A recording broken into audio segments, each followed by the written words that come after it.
আজকে আপনাদের সামনে যে বিষয়টা আমি বলবো, অনেক সময় দেখা যায় জাদু বান করার সমস্যা হয়। অনেকে মনে করে আমাকে কেউ বান মারছে বা নষ্ট করছে, বা আমার বাচ্চাকে জিনে ধরছে, না কেউ নষ্ট করেছে, না জাদু করছে, ইত্যাদি বিষয় নিয়ে আমরা অনেকেই চিন্তিত হই। বা অনেক সময় দেখা যায় বাচ্চা খাচ্ছে না বা শরীর শুকায় যাচ্ছে, ইত্যাদি অনেক বিষয় নিয়ে আমরা অনেক সময় প্রেশানে পড়ে যাই যে নাকি বাচ্চাকে কেউ নষ্ট করলো, নাকি কেউ জাদু বান মারলো, নাকি কি সমস্যা।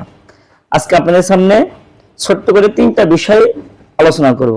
1 নম্বর কথা, যে জাদু বান আসলে কি মারা যায়, কারোর উপরে কি প্রয়োগ করা যায় কিনা, এবং যদি করা যায় সেটা কিভাবে। দ্বিতীয়ত, আমার বাচ্চাকে বা আমার পশুকে বা আমার নিজেকে কেউ জাদু বান মারছে কিনা, বা জিনের সমস্যা কিনা, আসলে রোগ বা এরকম কেউ ক্ষতি করছে, এটা আমি কি দেখে বুঝতে পারবো, বা এর নমুনা কি। 3 নম্বর যে বিষয়টা, এর থেকে বাঁচার জন্য আমরা কি করতে পারি, যদি আসলেও মারা যায় বা কেউ মারে, বা মারার আগে আমি আমার নিজেকে কিভাবে রক্ষা করব, এবং কিভাবে এই সমস্ত ঝামেলা থেকে আমরা মুক্তি থাকব।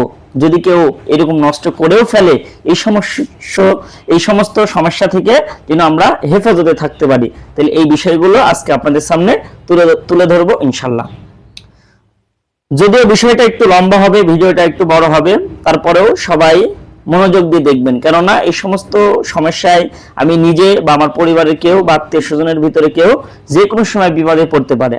আর এই সমস্ত বিপদ আপদ নিয়ে যদি আমরা কোনো কবিরাজ বাড়িতে যাই, তাহলে দেখা যাবে অনেক টাকা আমার থেকে সে নিতে পারে। বা ডাক্তারের কাছে যদি যাই, আমার সমস্যা এরকম, কিন্তু আমি যাচ্ছি ডাক্তারের কাছে যাই, আমার রোগটা ভালো হবে না, তখন দেখা যাবে যে শুধু শুধু আমার টাকাগুলোই নষ্ট হবে। এই জন্য অবশ্যই এই বিষয়গুলো আমাদের জানার প্রয়োজন। তো 1 নম্বরে যে কথাটা আমি বলতে চাইছিলাম, যে আসলে কি কাউকে জাদুবান মারা যায় কিনা, বা এটা সত্য কিনা। হ্যাঁ, এটা সত্য। কেননা আপনারা হয়তো বা জানেন, হাদিস কোরআন যারা পড়েন বা ওয়াজ মাহফিল যারা শুনেন, তারা শুনছেন যে আমার রাসূলের প্রতিও এরকম ভাবে বান মারা হয়েছিল। এই জন্য বান মারা, এই বিষয়টা সত্য, জাদু বান মারা যায়। তো এই যে মারা যায়, এটা তো সবাই মারতে পারে না, যে যারা মারে। কিন্তু আমি কি করে বুঝতে পারবো যে আসলে আমার এই সমস্যা, কেউ আমাকে নষ্ট করছে বা জাদুবান মারছে, কি করে বুঝতে পারবো? 1 নম্বর নমুনা আপনি বুঝতে পারবেন যে আপনার মন মানসিকতা ভালো থাকে না। আপনার পরিবারে সবকিছু আছে, তারপর আপনার মন মানসিকতা ভালো না, সবসময় কি যেন ভিতরে প্রেশান, হতাশ, টেনশন, মানে শরীরে এক কথায় শান্তি নাই, অশান্তি মনে হয়। 2 নম্বর যে বিষয়টা, যে আপনার খাবারে রুচি থাকবে না। 3 নম্বর যে বিষয়টা, আস্তে আস্তে শরীর শুকায় যায়, চক্ষু শরীরগুলো লাল লাল লাবণ্য হয়ে যায়, শরীরটা শুকায় যাচ্ছে। 4 নম্বর সবথেকে গুরুত্বপূর্ণ যে বিষয়টা, দেখবেন মাথার চান্দি গরম থাকে। অনেকে এটা বুঝতে পারে না, দেখবেন যতই ঠান্ডা মাখেন, ঠান্ডা দিয়ে গোসল করেন, ইত্যাদি যাই করেন, দেখবেন মাথার চান্দি গরম থাকবে। 5 নম্বর যে বিষয়টা, এটাও খুব সচেতন মনে রাখবেন, যে দেখবেন যত যাই করেন, গা হাতটা কেমন যেন সবসময় জ্বালা জ্বালা ভাব লাগে, মানে জলে। আপনি ওষুধপাতি খান, কিছুদিন ওষুধপাতি খাওয়ার পর একটু ভালো মনে হয়, তারপর আবার চামড়ার নিচে কেমন যেন মনে হয় জ্বলতেছে।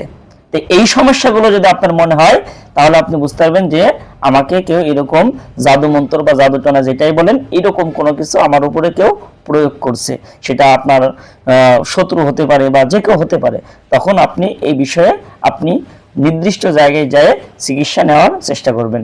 তো আমি কিভাবে চিকিৎসা নেবেন, আমি সহজ পদ্ধতিগুলো আপনাকে এই ভিডিওর মাধ্যমেই ইনশাল্লাহ আস্তে আস্তে সবকিছু শিখাবো।